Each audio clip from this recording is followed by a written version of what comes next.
बिस्मिल्लाह करते हैं।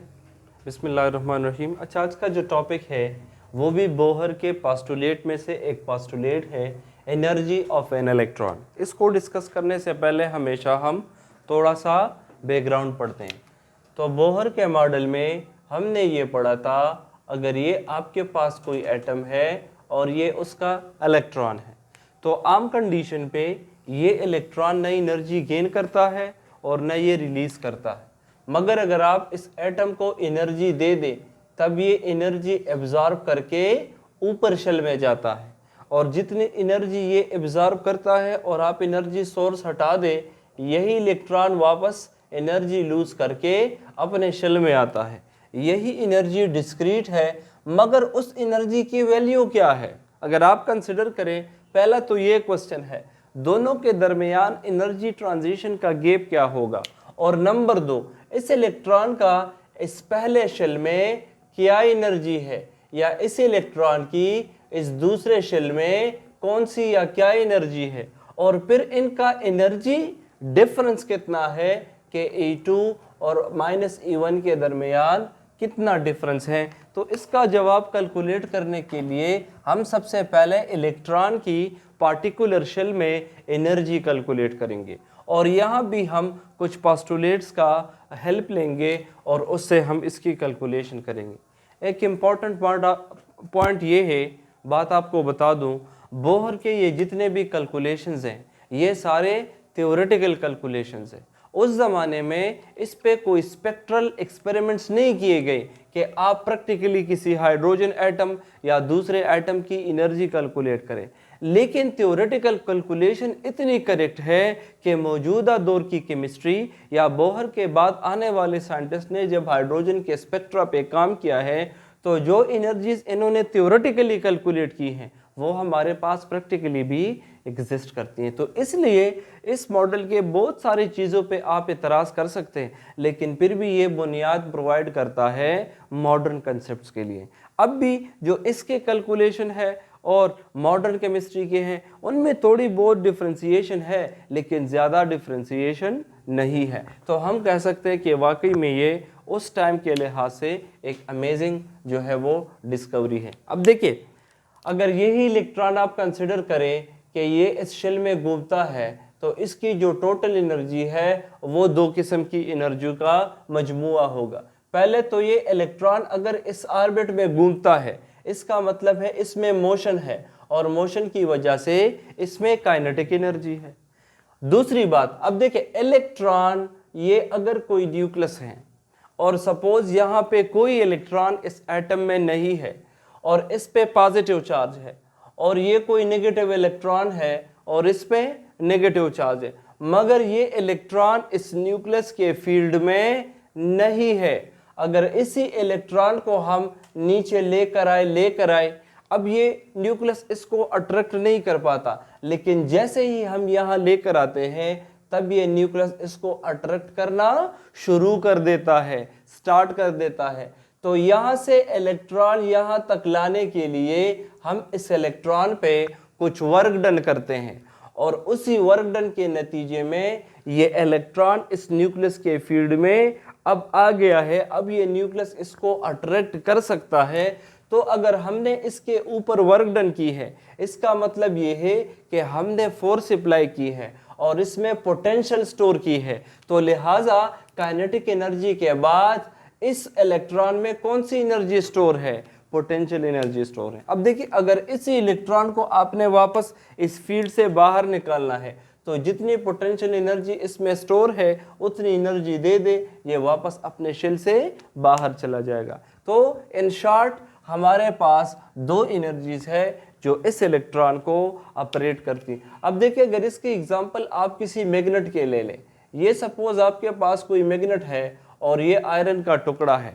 इस आयरन के टुकड़े को मैग्नेट अट्रैक्ट नहीं करता, लेकिन जब आप इसको फोर्स लगाते इसको नज़दीक लेकर आते, एक पॉइंट आएगा कि जहां से आगे अगर आप इस पार्टिकल को, आयरन के टुकड़े को लेकर जाएंगे, ये मैग्नेट उसको अट्रैक्ट करेगा, मतलब यहाँ से इसका फील्ड स्टार्ट होगा और जो वर्क डन आप इसके ऊपर करेंगे वो इसके पोटेंशियल में कन्वर्ट हो जाएगा। अब ये दोनों एक दूसरे को अट्रैक्ट करेंगे और बाकी आप कूलम्स लॉ पे रिप्लाई करें, और कूलम्स लॉ ये कहता है कि अगर दो अपोजिट चार्जेस हो या सिमिलर चार्जेस हो, उनके दरमियान अगर अट्रैक्शन या रिपल्जन है वो इनके चार्जेस पे डिपेंड करता है।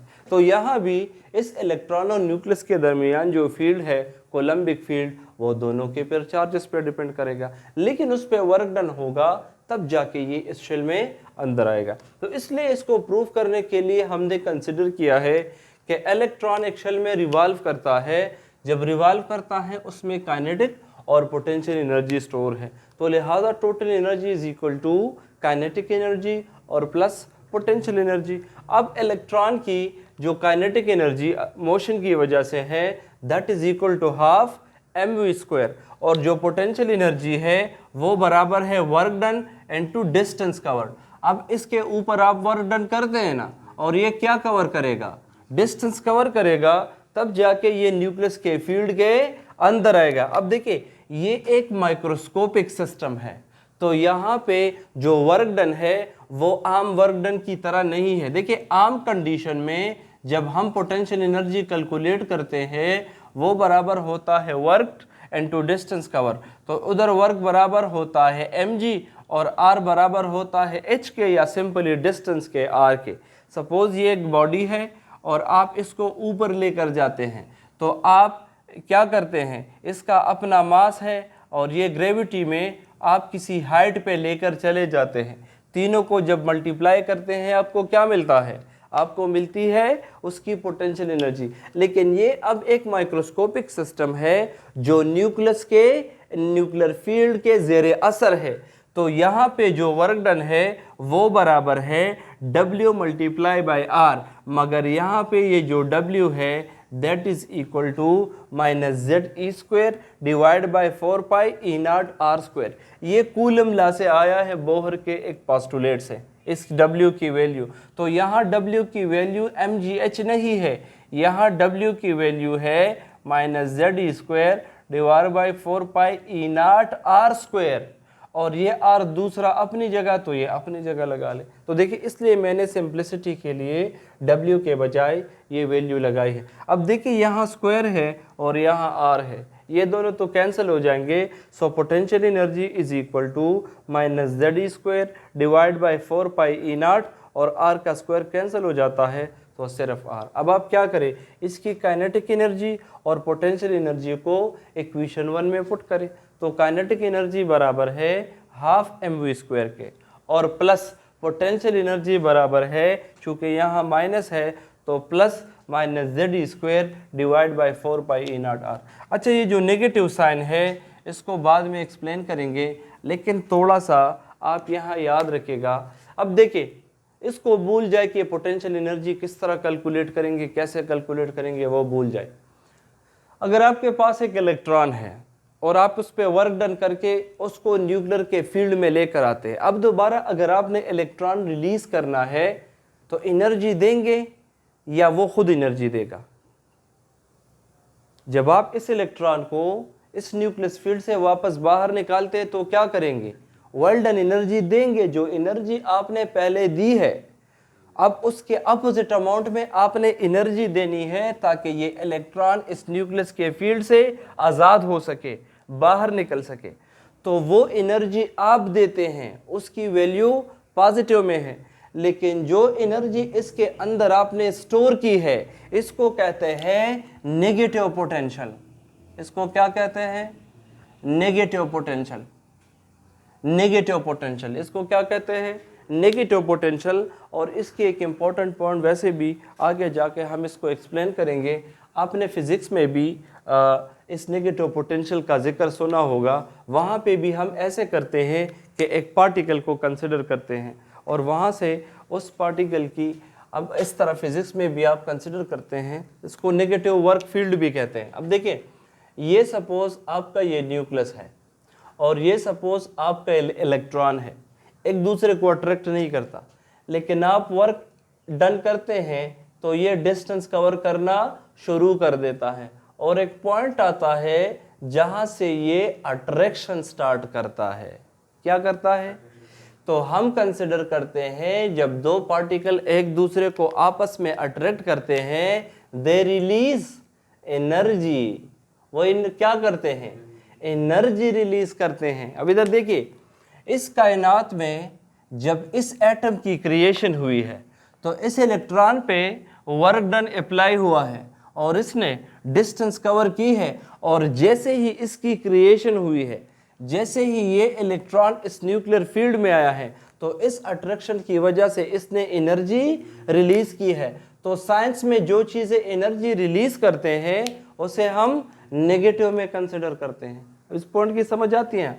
इसलिए इसको हम कहते हैं नेगेटिव पोटेंशियल एनर्जी। मतलब नेगेटिव मीन कि ये वो स्टोर्ड एनर्जी है जो हमने इसमें स्टोर की थी, लेकिन जैसे ही न्यूक्लियस ने इसको अट्रैक्ट करना शुरू किया, यही एनर्जी रिलीज हुई, तो लिहाजा इसमें हम नेगेटिव साइन इसलिए लगाते हैं। इसकी समझ तो आई है ना अब कि इसमें हम ये नेगेटिव साइन क्यों लगाते हैं। पहले इलेक्ट्रॉन इन्फिनिटी पे है।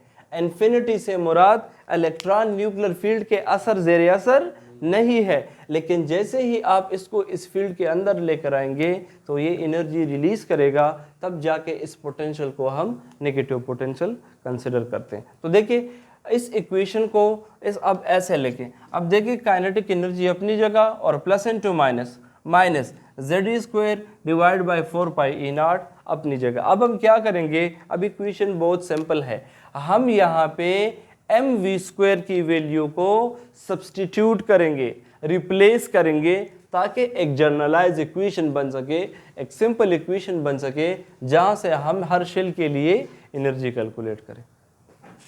अच्छा देखिए, तो हम इस इक्वेशन को सिंपल बनाने के लिए mv² की वैल्यू लगाएंगे। अब ये देखिए, ये जो वैल्यू है ये हमने बोहर के रेडियस से लिया है। अब दोबारा कैलकुलेट करने की ज़रूरत नहीं है, बस बोहर का रेडियस अगर आपको याद हो, वहाँ से ये स्टेप मैंने डायरेक्टली लिया है ताकि जल्दी ख़त्म हो। वहाँ mv² बराबर है ze² के डिवाइड बाई 4πE0r। अब जहाँ पे mv² है, mv² की जगह हम ये वैल्यू पुट करेंगे इक्वेशन 3 में। तो देखिए ये वो mv² है, 1/2 अपनी जगह, काइनेटिक एनर्जी हाफ, और mv² की जगह डायरेक्टली ये फ्रिक्शन आप पुट करें, और minus ze² divide by 4πE0 जो पोटेंशियल एनर्जी की इक्वेशन है वो अपनी जगह। अब देखिए इस सारे डिनोमिनेटर का आप एलसीएम ले लें, तो इसको आप नीचे लिखें। अब देखिए ये दोनों टर्म कॉमन है, तो एलसीएम में एक ले ले, कोई प्रॉब्लम नहीं है। अब ये इसके ऊपर डिवाइड करेंगे तो ऊपर 1 बच जाएगा, 1ze² के साथ मल्टीप्लाई होगा तो अगेन ze², और सेकंड टर्म में ये 2 × 4πE0 से 8πE0 आ रहा है, तो 8 अगर 4 पे डिवाइड करे क्या बच जाएगा? 2, और 2 को ऊपर ze² के साथ मल्टीप्लाई करें तो -2ze²। सिंपल एलसीएम है ना, समझ आई इस पॉइंट की? ये 8 आ जाएगा, 8 4 पे डिवाइड करे एलसीएम का तरीका है, और जो बच जाए ऊपर मल्टीप्लाई करें। जो फाइनल इक्वेशन बन जाएगा ze² minus 2ze² divide by 2 × 4πE0। पहले तो ये मल्टीप्लाई करें तो ये 8πE0 आ जाएगा, और ze² माइनस 2ze² से क्या आएगा? Minus ze²। देखिए वो नेगेटिव पोटेंशियल हमने प्रूफ किया है, और हम उसी की तरफ जा रहे हैं कि ये पोटेंशियल नेगेटिव है, ये स्टोर्ड एनर्जी है। जब एटम की क्रिएशन हुई है ये एनर्जी स्टोर की गई है, लेकिन हम जब इसको बाहर निकालेंगे ये एनर्जी हम पॉजिटिव में प्रोवाइड करेंगे। अब देखिए, चूंकि ये अब भी जनरलाइज इक्वेशन नहीं है, अगर आपसे कोई ये पूछे कि काइनेटिक एनर्जी या टोटल एनर्जी निकाल दें, सॉरी ये टोटल एनर्जी है, टोटल एनर्जी किसी एटम के लिए आप कैलकुलेट करें, तो टोटल एनर्जी के लिए आपके पास रेडियस तो है लेकिन आपके पास शेल नहीं है। अगर आपसे पूछे फर्स्ट शेल के लिए एनर्जी कैलकुलेट करें, सेकंड शेल के लिए एनर्जी कैलकुलेट करें, अब इसमें शेल की वैल्यू गिवन नहीं है, सो शेल की वैल्यू लेकर आने के लिए n की वैल्यू, प्रिंसिपल क्वांटम नंबर की, हम इस r को रिप्लेस करेंगे, क्योंकि रेडियस में शेल की वैल्यू मौजूद है। तो लिहाजा पहले इसको अरेंज कर लेते हैं ताकि हम r की वैल्यू को फिर सब्सटीट्यूट करें। तो आप क्या करें, दोनों साइड्स पे इन r को मल्टीप्लाई करें। सो टोटल एनर्जी या सिर्फ एनर्जी भी लिख सकते हैं। तो ये R कैंसल आउट हो जाएगा और अब आप यहाँ रेडियस की वैल्यू पुट करें। तो देखिए जब आप दोनों साइड पे R क्रॉस मल्टीप्लाई करेंगे ये ख़त्म हो जाएगा। So R multiply energy is equal to this term. अब बोहर का रेडियस का पोस्टुलेट तो याद है ना, जो हमने पहले टॉपिक में प्रूव किया है, वहाँ से रेडियस की वैल्यू पुट करें। तो ये रेडियस की वैल्यू है। अब आप इधर देखिए e naught n square h square divide by pi m z e square. अब इधर देखिए, इधर हमारे पास प्रिंसिपल क्वांटम नंबर की वैल्यू आ चुकी है। अब हम इसकी मदद से किसी भी एटम के लिए उसके किसी भी शेल में एनर्जी कैलकुलेट कर सकते हैं। अब देखिए हम क्या करेंगे, इस इक्वेशन को मज़ीद अरेंज करेंगे। अगर हम इसको मज़ीद अरेंज करेंगे हमें ये चाहिए, तो सबसे पहले ये जो नीचे टर्म है इसको आप राइट में शिफ्ट करें, ये नीचे वाला टर्म, और ये जो ऊपर वाली चीज़ें हैं आप इसको नीचे डिवाइड करें। तो देखिए आप क्या करें, अगर ये सारी वैल्यू आप सब्सटीट्यूट करें, पहले तो इक्वेशन को आसान बनाने के लिए आप क्या करें, इस लेफ्ट साइड को जितना भी सारा का सारा लेफ्ट साइड है इसको आप राइट में शिफ्ट करें। तो यहाँ जो डिनोमिनेटर है वो नोमिनेटर बन जाएगा और जो नोमिनेटर है वो आपके पास डिनोमिनेटर। तो 2-3 मैथमेटिकल स्टेप है, आप खुद करें ताकि हमारा टाइम ज़ाया ना हो। ऊपर आपके पास जेड ई स्क्वायर है, लेकिन जब आप राइट में इसको भी मल्टीप्लाई करेंगे तो एक जेड ई स्क्वायर ऊपर है, तो z e square and two z e square से क्या आएगा, जेड ई पावर 4, और नीचे ये अपनी जगह 8 पाई अपनी जगह, और एक ई नॉट यहाँ पे है, ये नोमिनेटर में है ना, इसको राइट में शिफ्ट करेंगे तो ये ई नॉट कहाँ पे आ जाएगा, डिनोमिनेटर में। सो ई नॉट इंटू ई नॉट अपनी जगह, और ये भी ऊपर नोमिनेटर में है, नीचे आ जाएगा तो को क्या बन जाएगा, डिनोमिनेटर। ये भी नोमिनेटर में है, नीचे आ जाएगा तो क्या बन जाएगा, डिनोमिनेटर। अब इसको मज़ीद आसान बनाने के लिए, अब इधर देखिए, इसको मज़ीद आसान बनाने के लिए तो ये इधर आ जाएगा माइनस ये अपनी जगह जेड ई, और ये 8 अपनी जगह, और पाई नॉट अगर पाई नॉट के साथ मल्टीप्लाई होगा तो पाई नॉट स्क्वायर बन जाएगा, सॉरी ई नॉट स्क्वायर बन जाएगा, और एन स्क्वायर एच स्क्वायर अपनी जगह। अब हमारा तरतीब ये है कि हम हमेशा वेरिएबल्स को अलग लिखते हैं और कांस्टेंट को अलग लिखते हैं। अब इस इक्वेशन में हम देखेंगे कि कौन कौन सी चीज़ें कांस्टेंट है। पहले तो ये जितना भी मॉडल है ये यूनि इलेक्ट्रॉनिक सिस्टम के लिए है, हाइड्रोजन के लिए है। तो पहले तो एटॉमिक नंबर का किस्सा हटा दें, यहाँ पे हाइड्रोजन की वैल्यू क्या होगी जेड की 1, तो वो ऑलरेडी कांस्टेंट है। अगर आप पहले शेल की एनर्जी कैलकुलेट करते हैं तब भी हाइड्रोजन का एटॉमिक नंबर 1, अगर दूसरे के लिए कैलकुलेट करें तब भी एटॉमिक नंबर 1, तीसरे के लिए तब भी 1। नेक्स्ट आपके पास 8 वैसे ही कांस्टेंट है, परमिटिविटी की अपनी वैल्यू है, कांस्टेंट है, उसका स्क्वायर ले ले। आपके पास इलेक्ट्रॉन का जो चार्ज है वो ऑलरेडी कांस्टेंट है। इसके अलावा आपके पास जो इसकी वैल्यू है एच स्क्वायर की, प्लंक्स कांस्टेंट की, वो ऑलरेडी कांस्टेंट है। तो आप क्या करें, इन कांस्टेंट को इकट्ठे लिखें। कौन सी चीज़ वेरिएबल है, n square, number of shell 1 हो सकता है, 2 हो सकते हैं, 3, दैट चेंजेस। जब आप इन सारे कांस्टेंट की वैल्यू को एक दूसरे के अंदर पुट करें और मैथमेटिकल ऑपरेशन करें तो जो मैथमेटिकल वैल्यू मिल जाएगी माइनस अपनी जगह, दैट वुड बी 2.18 पावर -18, और इधर देखिए 1 ओवर एन स्क्वायर अपनी जगह तो 1 ओवर एन स्क्वायर। आप directly divide by n square भी कह सकते हैं क्योंकि ये 1 के साथ मल्टीप्लाई होगा यही आएगा। मगर ये किसके लिए, जूल पर एटम के लिए। अगर आप किसी भी शेल के लिए एनर्जी कैलकुलेट करते हैं और एटम के लिए और जूल में कैलकुलेट करते हैं तो ये फार्मूला है। अगर आप एक मोल के लिए कैलकुलेट करना चाहते हैं कि 1 मोल इलेक्ट्रॉन की सपोज पहले शेल में एनर्जी कितनी होगी, तो उसको हम फिर किलो जूल पर मोल के लिए कन्वर्ट करते हैं। अब हमें पता है कि 1 मोल में कितने पार्टिकल्स होते हैं एवोगैड्रोस नंबर के, तो ये 1 मोल के लिए, और वहाँ पे यहाँ पे जूल है और यहाँ पे किलो जूल है, तो किलो किसके बराबर है, 1000 पे। इसको 1000 पे डिवाइड करें और इसके साथ मल्टीप्लाई करें तो जो वैल्यू मिल जाएगी दैट वुड बी माइनस अपनी जगह और 2.18 की बजाय 1312.36 × किलो जूल पर मोल। तो ये वो इक्वेशन है जिसकी मदद से आप क्या करते हैं, किलो जूल पर मोल के लिए कैलकुलेशन करते हैं और यहाँ से हम जूल पर एटम के लिए।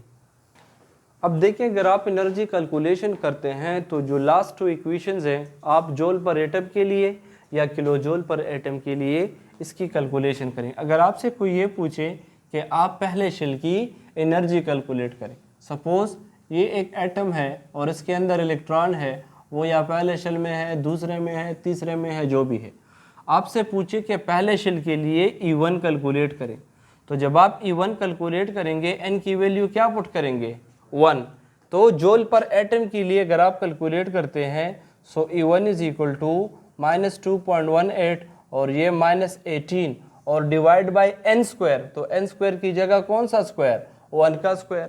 अगेन वैल्यू क्या आएगी, वैल्यू सेम आएगी, मल्टीप्लाई -18 जूल और पर एटम। अगर आपसे पूछा जाए कि दूसरी शेल की एनर्जी कैलकुलेट करें, सो अगेन -2.18 और ये पावर 18 अपनी जगह और अब 2 स्क्वायर, तो 2 स्क्वायर से मुराद ये किस पे आपने डिवाइड करना है 4 पे, आपको एक पर्टिकुलर वैल्यू मिल जाएगी। अगर आप थर्ड के लिए करते हैं so that would be equal to 2.18 -18 और डिवाइड बाय 3 स्क्वायर। अब आपने ये वैल्यू 9 पे डिवाइड करनी है तो इसकी अपनी एक वैल्यू आ जाएगी।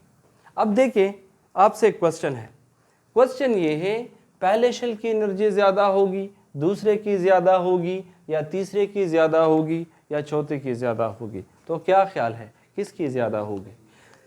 देखिए, जब आपके पास एक इलेक्ट्रॉन न्यूक्लियस के नज़दीक है, उसका रेडियस कम है, वो न्यूक्लियस के असर में ज़्यादा है।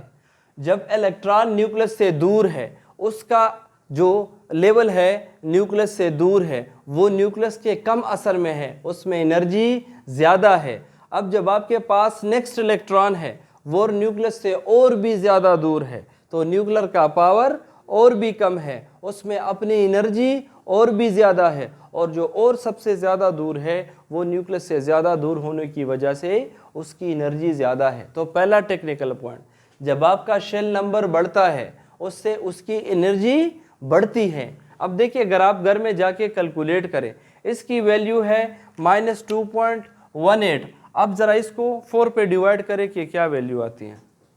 अब देखिए, दूसरे शेल के लिए अगर आप इसको 2 स्क्वायर पे डिवाइड करेंगे आपको 0.54 -18 मिल जाएगा, और अगर आप तीसरे के लिए कैलकुलेट करें तो 9 पे डिवाइड करें, आपको ये मिल जाएगा 0.24 और -18। तो आप ज़रा ये देखें, यहाँ पे एनर्जी जो है वो -2.18 है, यहाँ एनर्जी माइनस में थोड़ी सी कम हो गई है, और यहाँ देखिए माइनस में बहुत ज़्यादा कम हो गई। इससे मुराद ये है कि ये सपोज ऐसे है कि पहले 0.6 हो, फिर 0.5 हो, फिर 0.4 हो, 0.3 हो, -2 हो, -1 हो, 0 हो, और उसके बाद +1 हो, +2 हो। अगर इलेक्ट्रॉन अंदर वाले शेल में है तो ये भी टेक्निकल एमसीक्यूज में आ सकता है, उसकी एनर्जी ज़्यादा नेगेटिव में है, तो ज़्यादा नेगेटिव मीन उसकी एनर्जी कम है, और जैसे ही उसका शेल नंबर बढ़ता है, अब अगर ये दूसरा शेल है, दूसरे शेल में इलेक्ट्रॉन न्यूक्लियस से ज़्यादा दूर है, तो उसमें एनर्जी ज़्यादा स्टोर है, ज़्यादा स्टोर मीन कम नेगेटिव में है। अब अगर थर्ड शेल के लिए है, उसकी एनर्जी और भी ज़्यादा है, मतलब कम नेगेटिव में, तो देखिए ये नेगेटिव में आहिस्ता आहिस्ता कम हो रहा है और पॉजिटिव की तरफ जा रहे हैं, मतलब एनर्जी इंक्रीजेज। अब देखिए ये इंक्रीज हो रही है ना, माइनस से ये प्लस में जा रही है, अगेन नेक्स्ट शेल का और ये फिर पॉजिटिव में चला जाएगा, अब अगेन ये बढ़ जाएगा। तो आप ऐसे करें, जो पहले 6 शेल है इनके लिए आप कैलकुलेट करें और ज़रा वैल्यूज़ को कंपेयर करें, आपको खुद पता चल जाएगा कि जब आप न्यूक्लियस से दूर जाते हैं ये एनर्जी नेगेटिव से पॉजिटिव की तरफ जाती है, मतलब बढ़ती हैं। अब देखिए टेक्निकल एमसीक्यू इसमें ऐसे किए जा सकते हैं। अब देखिए ये वो स्टोर्ड एनर्जी है पहले शेल की, जब इलेक्ट्रॉन को बनाया गया है और इस एटम को क्रिएट किया गया है और यहाँ शेल में रखा गया है, तो यहाँ पे इसकी एनर्जी इतनी है। अब अगर इसी इलेक्ट्रॉन को आपने हटाना है तो कितनी एनर्जी प्रोवाइड करेंगे, इतनी, मगर उसकी वैल्यू क्या होनी चाहिए, पॉजिटिव होनी चाहिए। अब दूसरे शेल के लिए इलेक्ट्रॉन को हटाने के लिए कितनी एनर्जी चाहिए, इतनी चाहिए, मगर वैल्यू क्या हो, पॉजिटिव में हो। और same is the case with that.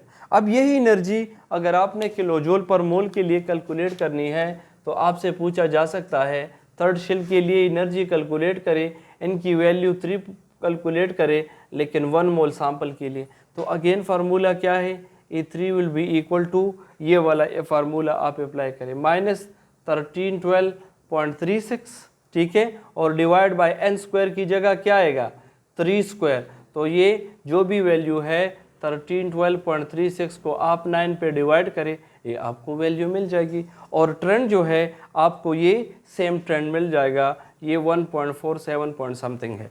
तो इससे आपको ये एनर्जी मिल जाएगी। अब नेक्स्ट क्वेश्चन क्या है इसमें टेक्निकल, नेक्स्ट क्वेश्चन ये है, अगर आपके पास एक एटम है, अभी आपने कहा उसकी E1 की एनर्जी कम है और E2 क्योंकि न्यूक्लियस से ज़्यादा दूर है तो उसकी एनर्जी ज़्यादा है, E3 की एनर्जी उससे ज़्यादा है और E4 की एनर्जी फिर इनमें सबसे ज़्यादा है। लेकिन what about the difference of energy between two shell, पहले दो के दरमियान जो एनर्जी डिफरेंस है ये ज़्यादा होगा या दूसरे तीसरे के दरमियान या तीसरे चौथे के दरमियान।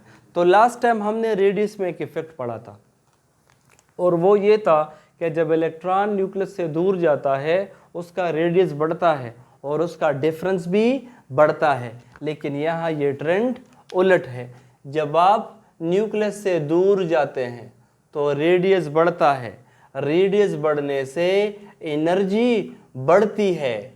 अभी हमने कहा दूसरे शेल की एनर्जी ज़्यादा है, तीसरे की उससे ज़्यादा है, लेकिन डिफरेंस ऑफ एनर्जी डिक्रीज कम होगी।